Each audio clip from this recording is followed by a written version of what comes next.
Hello and welcome back to Startup Heroes. Today we're going to do another episode of Zero to Hero. We have back with us Jessica with the Pottery Place. Woo! Welcome back. Thank you. Thank you for having me. It's actually the same time we recorded the other one, so it's not really back. It's just continued. But I'm back. But we wanted to chat with her a little bit about relationships, specifically with her employees, and then how that funnels into relationships with customers and funnels into hospitality. So again, I'm Chris Wood. I'm Dylan Wizenat. I'm Nate Tucker. I'm Michael Lardizabal. And our guest again is Jessica Cowan. All right, so yeah, let's break into it. Jessica, how do you like have your employees? How does that work? What's the dynamic? Because it's super unique and I haven't really seen it anywhere else. So talk about it. Yeah, so we cultivate a extreme ownership sort of environment for our staff and our studio, which means that we don't have a hierarchical sort of management style. There is no overall manager, store manager. There's no manager of specific things. Everyone is in charge of working towards the goal together. So we all have one goal, which is to build community in our space. And everything that we do is driven by building community under the arc of having a lot of fun while we're doing it. So to that end, when people come to work for me, they get to have a lot of autonomy that they haven't had before in other businesses, specifically when you're talking about retail, restaurant, service sort of industries. I'm a believer that we all know what the goal is, and although I can give you the best process to get there, sometimes you just have to learn on your own, and sometimes you do it better than I do once you've learned how to do it my way. And so I'm not kind of a micromanager in terms of we're going to do things a specific way. I'm more like, we need to get to this specific result, and I will train you the fastest, most efficient way that I've learned how to do it. And then after you've learned how to do it that way, you're welcome to take deviations so that you can get where we want to go, because it's the result that's the most important to me. And that manifests itself within our just internal relationships as well. Nobody is feeling like one person is more than the other. All of our pay structures are out in the open. Like, I do encourage them to talk about the money that they make and why they make that much money. If you want to make more money, come talk to me. I'll tell you how to get a raise or earn more hours or earn a skill or something of that nature. So we all start on the same playing field. We go through a training process that gets you incremental raises as you learn the skills. And then after that, you join the team of community builders and fun makers in our space.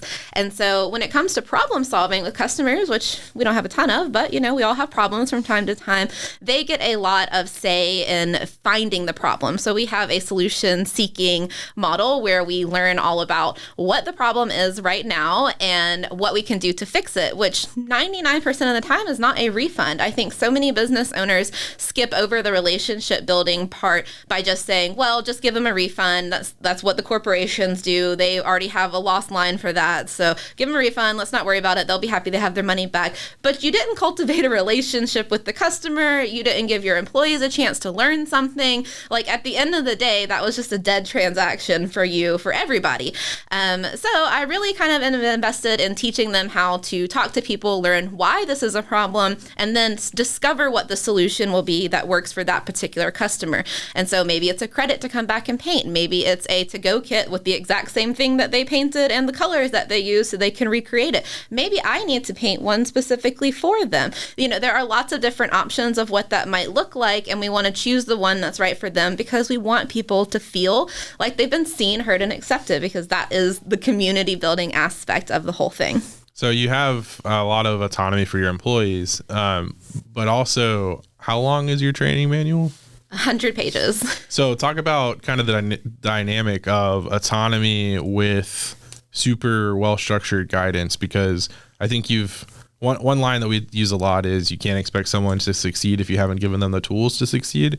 And I think you've gone above and beyond with that with your training manual, but you've kind of created this foundation of success for your employees to where they can be that autonomous. Yeah, exactly. Something that I get feedback a lot from when people come to work for me is how great the training process is. Like, it is intensive. So, it takes a little bit to get through it, and it can feel like a lot's coming at you at one time. But once you get out the other side, they're like, wow, I see how it all works together. I love having this book to be able to go back to reference things. And then we have all of our most frequently asked questions on an index ring card card system. And so there are even 50 ring cards that have very specific questions on them that when you're new, you ask those questions a lot. So you can just go through the ring and it'll tell you on the back how to ring out the register receipt that you're looking for, how to pull a sales report, or whatever the answer to the most frequently asked questions might be.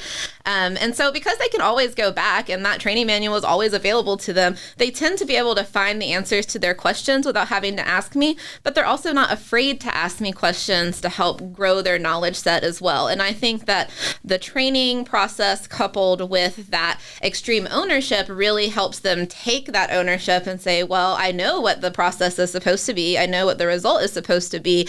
And so if I have a question on how to get there, then I should probably ask her. And it's not uncommon for my staff to say, like, here was an exact interaction I had. How would you have handled it differently? I didn't feel like I had the best feeling whenever I left that interaction. The customer seemed happy, but I felt like it was a little awkward. Or they might ask me to come observe them for a day. It's like, can you figure out where in this process I'm going wrong? Because it's just not quite as efficient as I feel like it should be.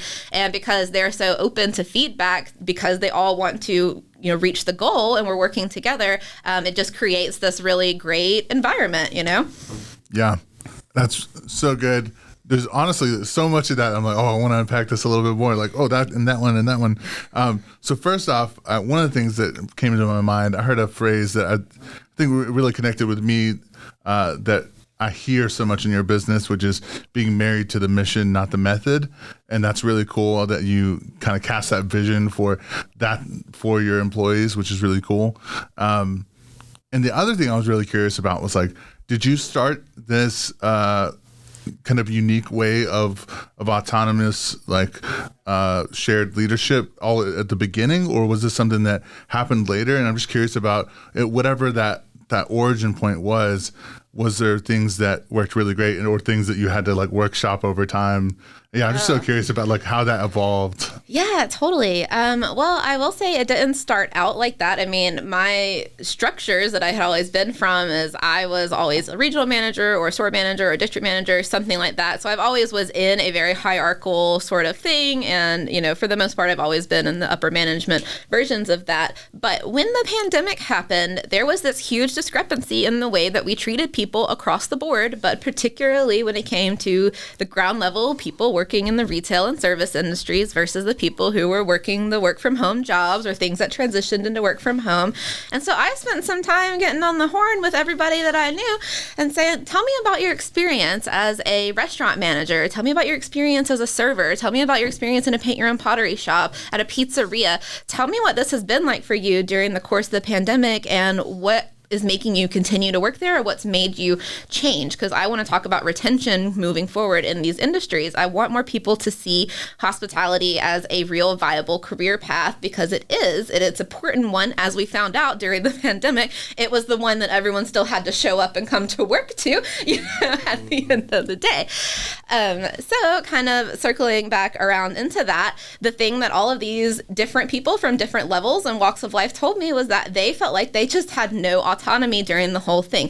People every day were handing down new rules and regulations that they had to suddenly pivot and follow on top of already rigorous regulations in places like corporate box, chains and places like that. And so, not only were all of these things changing around them, but they're having to wear masks, and it just was very dehumanizing at the end of the day. And then they're looking at their cohorts and saying, they're getting to work from home. Like they transitioned their whole job to working from home, and I still have to do here and adhere to a new set of standards. And so it really just felt them make like they were like a number or a cog in the machine. And I don't want people to feel like that.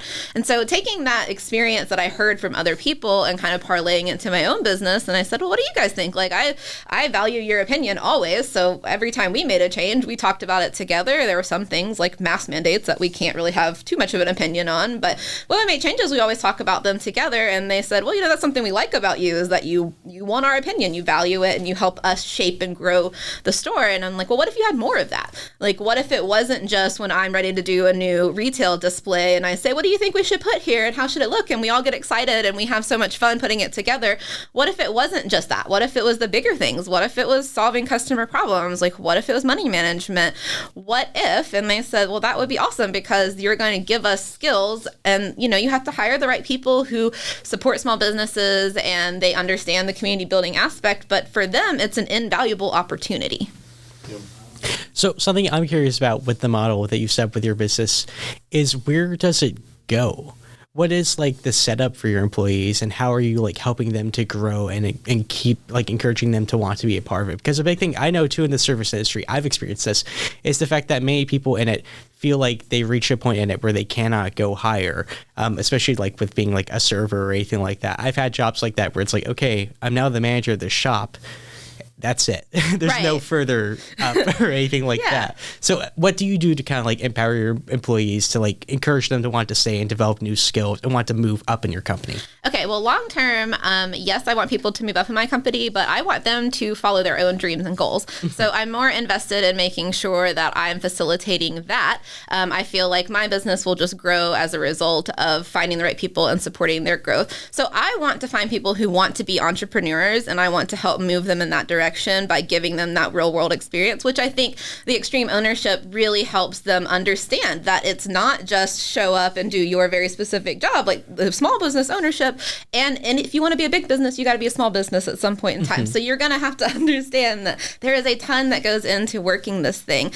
But beyond that, whenever I get to know them, obviously, as they start to work for me, we have conversations about where they want to go in life. And sometimes at this moment in time, this job is just a means to an end, and they will tell me how far they want to go in it, and that's great. And other times they'll say, yeah, like my long-term goal is I want to teach ceramic arts classes. And like, fantastic, I can help move you in that direction over time.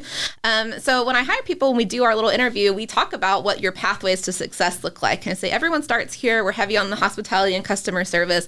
But once you get in and you understand the processes, then I want to figure out what you're interested in that I can help you grow into, because I have lots of experience building businesses from scratch, marketing, administrative, bookkeeping, accounting, production for clay, all that sort of stuff. So I'm just kind of like, if those, whatever you want to do once you're in and you have some sort of interest, I'm willing to invest my time in you to give you skills to help compound that. Now, that person has to decide what they want and where they want to go. And if that it happens to be help me grow my pottery shop, then fantastic.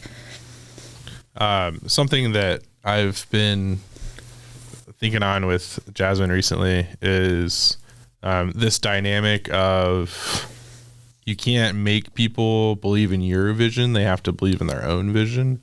And so kind of like you're saying, talking to them and saying like, what do you want out of this? What do you want to do?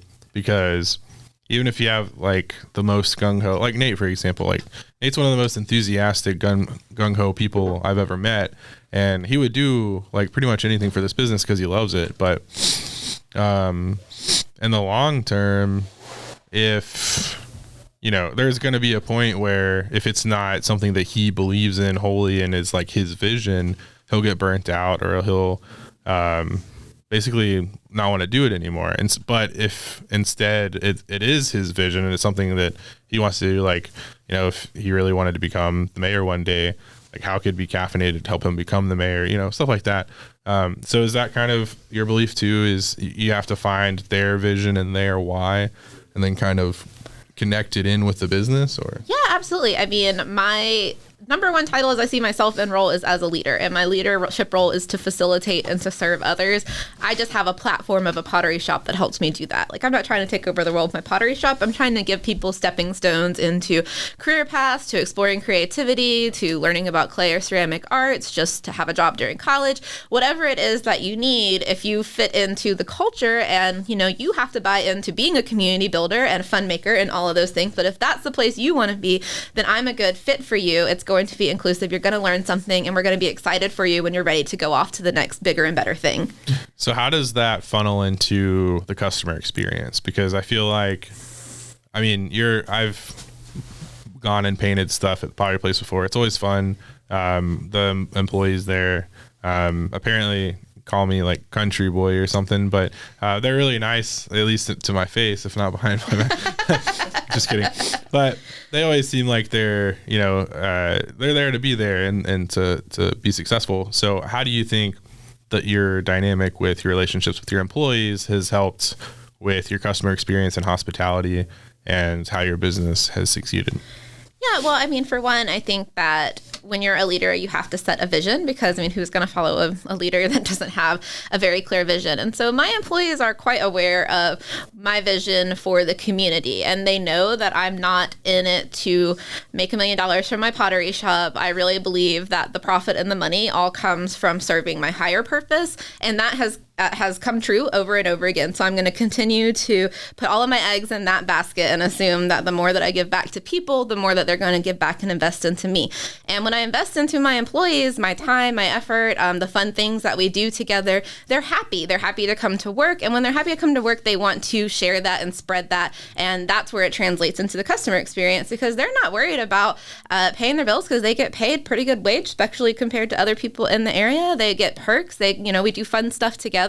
They're in a supportive and nurturing environment where someone really does care about their mental health, their physical health, their well-being, just overall. And I make efforts every day to make sure that they have consistency as much as they can. That's another thing in the service industry, is there's a lot of lack of consistency. People would like to have a more set schedule. We write our schedule a month in advance, so everyone just has to work together and plan your life out. But once you've got it, you've got a whole month in front of you, and that's something that they really appreciate. So all of that stuff compounds together into one really happy staff who likes their jobs, and they want to share that with the other people in the community and help building that community value. So how can a business owner do the same? Because they're not all going to be pottery places. They're not all going to be as customer facing as yours is. What's a way you can kind of self-audit as a business owner what the current experience is, and then build it into your goals for the future? Yeah. So one, if you are a business owner that has employees, the first thing that I would do is sit down with all of your employees and talk to them about their dreams, their goals, the things that they're interested in, skill sets that they would like to have or learn, and then see where there might be some overlap that are beneficial to both you and them, and move them in that direction.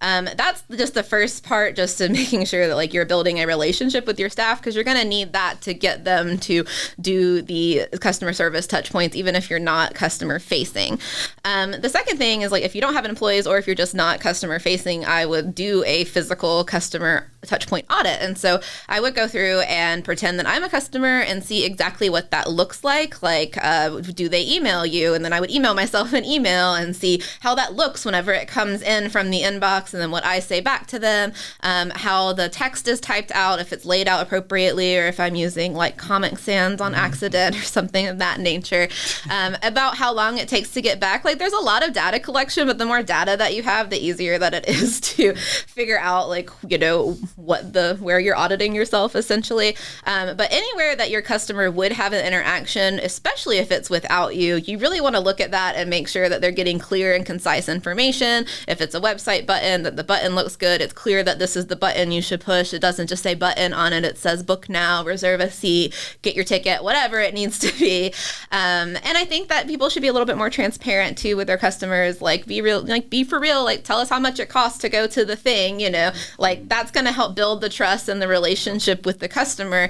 And all of that just parlays into what your touch points look like and the experience that they're having. Cause like, let's touch on the how much things cost things. So many businesses want to put on their Facebook, like, here's an event that I'm having, and here's the link, because you have to click out to go to the link in order to find out how much it costs to go to the thing. But then there's a whole conversation in the messages about, well, how much is it? And some basic questions that honestly should just be answered whenever you're putting out an ad for come to my thing sort of situation. And then the business is getting frustrated with having to answer it, and they're like, oh, click the link.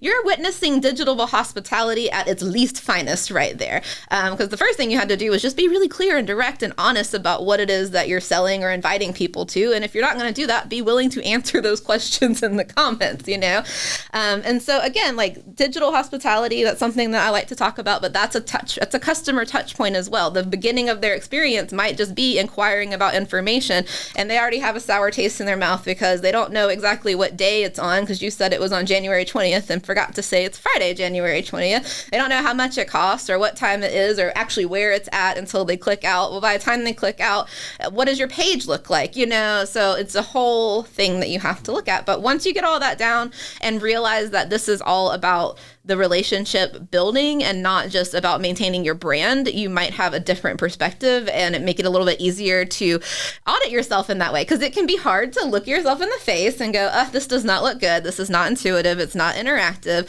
But if you're, instead of attacking yourself as the brand maker, you look at yourself as the brand facilitator, the culture builder, and you say, this is not a relationship building thing, then you don't have to beat yourself up so much about it. Yeah, no, I really love that. I think even as you were talking about like the self-auditing, or like I've also heard it as like a customer journey experiencing kind of thing. Literally that idea of like imagining you're there, them, and going through each and every single step. It's like, it can be very mentally draining, but it's a journey worth taking. I've noticed back when I did like music, for instance, and I would have a show, like even walking through the whole set and imagining like, what are they going to be experiencing after we're coming on after this band that has this kind of vibe. What are they going to be thinking? What are they going to be feeling? What kind of thing do they need? That maybe we went so dark and maybe they need a moment of light, and just going through each of that. And then that's a very worthy action to do as a business owner. So that's really, really great. We all need that reminder to do that more, because I think it's in the times that we're the busiest we forget to do that, but that could change everything. Yeah. Like, and those are the times that people need the information the most. And exactly. That's like usually the worst part about that. I'll say another thing is like, use your industry as a sounding board, not in that you need to like talk to people in your industry. I mean, that's fun too, but go through, for us, like we do classes and events. Sometimes I go through to like 100 other studios and copy what their copy is into a spreadsheet so I can look at it and figure out like what's working really well, what language works great, what did their customers say in the comments. Like I'm like Nate, like I'm like a spreadsheet ninja over here of like, what did they think? What could have been better? What was missing? What were the complaints? And then I try to compile that into something that is more approachable. We do that all the time in content too, like through my day job, is just finding consumer sentiment. I just moved the entire table. Like basically an entire part of my job is just looking through comments and finding consumer sentiment on like if people got pissed off we said this thing or didn't include this thing in our content messaging, or like our bio is missing this, and then people are saying like, oh, I love this, this, and this. And I can tell the content team like, hey, on our bath product brand, people are really talking about the bubbles. We should make content with more bubbles, and then we do, and it performs fantastic. And they're like, all right, that worked, or it didn't work, I was wrong. So it's just like super fascinating, and you can learn a lot just from literally just sentiment that people just talk about on social. I think that's important too, to just listen and we talked.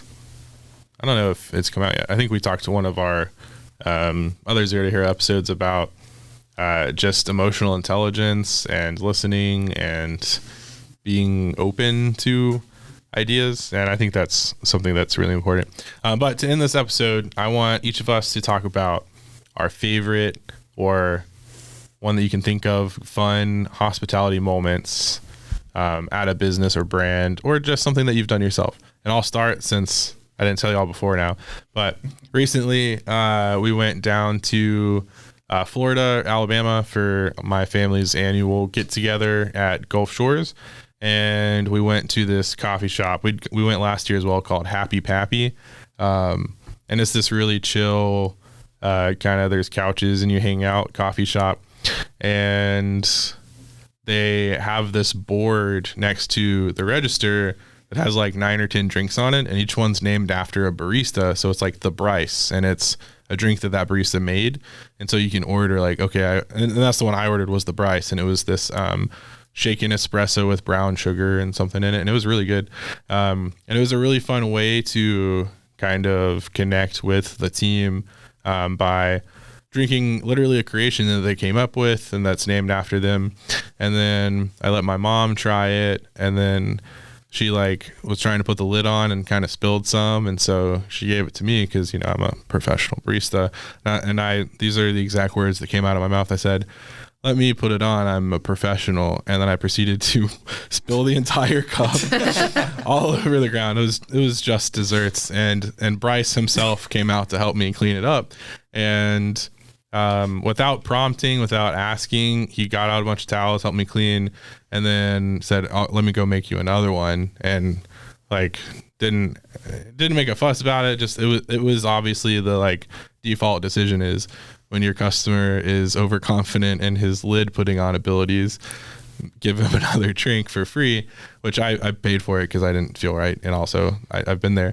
But he also the drink that he gave me next, it was double cupped, which I super appreciate. And that's just like that next level of either his thought was this guy's not smart enough to not spill a cup, or it was, which is actually what he said, was the cups that they got recently were really thin, and they were, and the lid going on, the cup was just really thin and it kind of bent over when I did it, and so it made a hole in it, which is a weird thing to say, but I've touched so many cups that I noticed like, oh yeah, this is a thin cup. But he just had that extra step to put another cup in so that it didn't happen again, and I really appreciated it, and made it go from, oh no, I spilled my coffee, to now I'm telling it as a fun story about good hospitality, you know. I mean, he didn't have to do that, and he didn't have to give me a second cup and any of that, because it was all my fault. But he turned a oopsie into a woohoo. Good. Yeah, that's a lovely story, Country Bob. Thank you. So, Yeah. I'll go next. Let's see. For me, I know I've talked about this with some buds here locally, but I don't know if I mentioned it on one of the episodes. But that's okay. I'll mention it in the episodes. So the brand Chewy that does food, pet food deliveries and other deliveries of stuff for your awesome little loved furry ones. They recently did something really surprising and really amazing, which was my wife had signed up on Chewy and made an account for both of our cats. So we got a new cat named Saki, and so she did the profile, put in the profile picture, and all that stuff. So when she actually went to order some food, that all happened, and it was all good, right? But they randomly just out of the blue sent us a package, and so I'm like, hey, what did you order from Chewy? She's like, I don't know.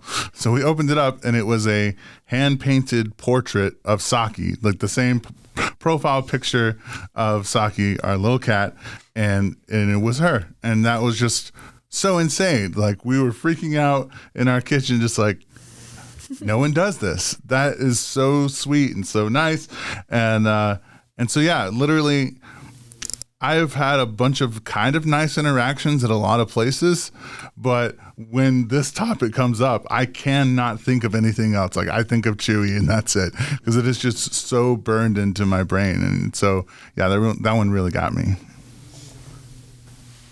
Love that. Me yeah, next? go for it. Yeah. You still thinking? No, I've got mine. Oh, okay. You haven't talked a lot. Go for it. All right.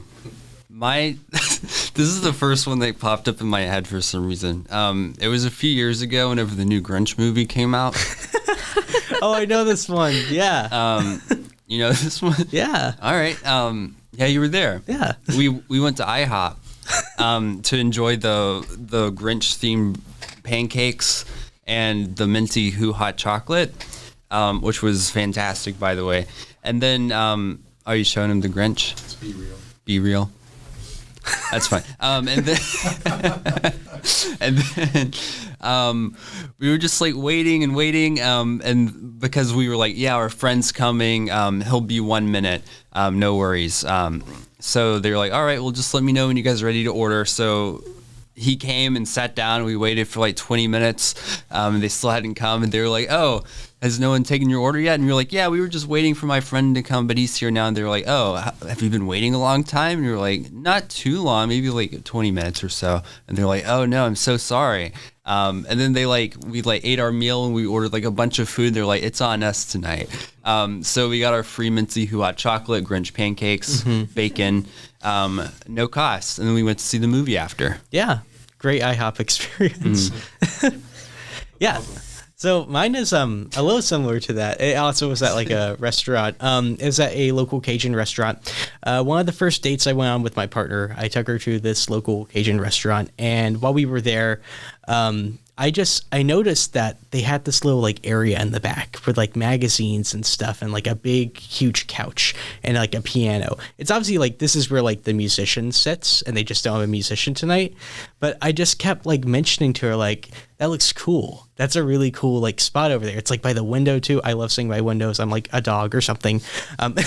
And so I just kept saying that. And then like the owner, I think he was also like the server. They walked by and they were like, you like over there? I was like, yeah. And he's like, come on. And they just moved everything out of the way over there just to like sit us down. And it turned into like this very memorable date because of that. Because now we were like the only people there. And now we're just like at like the very front of the restaurant sitting on like the big comfy couch eating our food. And yeah, I just loved it. And that was like something really small. In hindsight, it only took them like 5 minutes to do, but it seems so big to me. Love that. It's my turn now. Okay. I feel like I will talk about my experience at Fraser Five and Dime. So Fraser Five and Dime, for anyone who doesn't know, is a new local chef-driven restaurant concept in the North Shore area. It's mostly tapas sort of dealio, but it's a really awesome, really cool vibe sort of place. I went for the first time maybe like a month or so ago.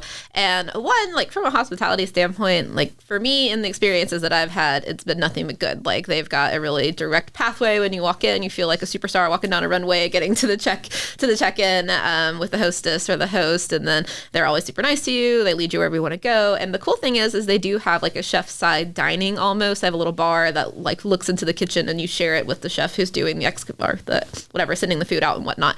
And so while you're there, like they'll talk to you about it. You can sample some of the foods occasionally, that sort of dealio. But when I was there, I was on my own doing my own thing, and most people know that I carry around my own reusable metal straw just because like I like metal straws better than paper straws, and I'm just gonna have my metal straw, not a paper straw. So anyway, they brought me my first drink and it had a straw in it, and I took the straw out to use my metal straw instead just because it's more delicious that way. And I noticed when they brought the subsequent drinks, they just left the straw off, and when I asked about it later, they're like, oh yeah, well we noticed that you brought your own straw. And it's not really that huge of a deal, but it is that being in tune with like the customer's preferences and maybe what their values are, because they just as easily could have stuck to their normal processes and just stuck the straw in there, which plenty of places that I've asked to leave the straw out because I know that they do that. They just put the straw in there anyway, and then like I've wasted the straw because I'm going to use my metal straw instead. And then at the end of the meal, the foods that I did have left, they boxed up in front of me and they wrote what it was and the date that I had it on there. And I just think that tableside boxing in conjunction with the labeling with the date is really helpful, and it's kind of a lost art in a hospitality from the restaurant service perspective. And so I thought that was really cool, and just overall I had a great time, and I felt like I was really appreciated while I was there. It's amazing what paying attention can do. Yeah, just the little stuff, Yeah, and so to kind of wrap up, I think all of these sentiments, it's really easy to make a huge impact, and we've talked about unreasonable hospitality and the concept of one size fits one, and I think that's really important here. And there's a quote from Unreasonable Hospitality that says, if your business involves making people happy, then you can't be good at it if you don't care what people think. So I would just challenge you to just ask your customers, or listen, or just pay attention and see where are the weird faces being made, where are the pain points for your customers. When they walk in, does it look bad? Does it look good? Do they kind of like make a stutter step when they're trying to figure out where the bathroom is? I mean, there's a ton of things that can just make the overall experience better, but also just listening for those one size fits one opportunities, like with Jessica and the straw with Nate and the piano. Even like when you forget to send someone over and you get to give someone free Grinch pancakes, like that's pretty great. Doing a portrait for a cat, like that's super cool. And just making people feel like they matter, they're valued, they're seen, and that they're not an inconvenience, because shocker, you can't be a business if you don't get money, and money typically comes from people. True story. Yeah, so I think this was a great discussion on kind of hospitality relationships, both with employees and customers. And yeah, again, the challenge is just kind of listen, pay attention, and try and do one thing this week that kind of goes above and beyond for one customer or one employee, and see how it goes. Again, this is Chris Wood with Startup Heroes and Dylan Wizenat. Nate Tucker. Michael Lardizabal. And our guest once more was Jessica Cowan. Thanks for listening. Check us out on YouTube, Spotify, all the places you listen to podcasts, and check us out on our website to see what seminars we have going on right now. Have a good day and make someone happy. God bless.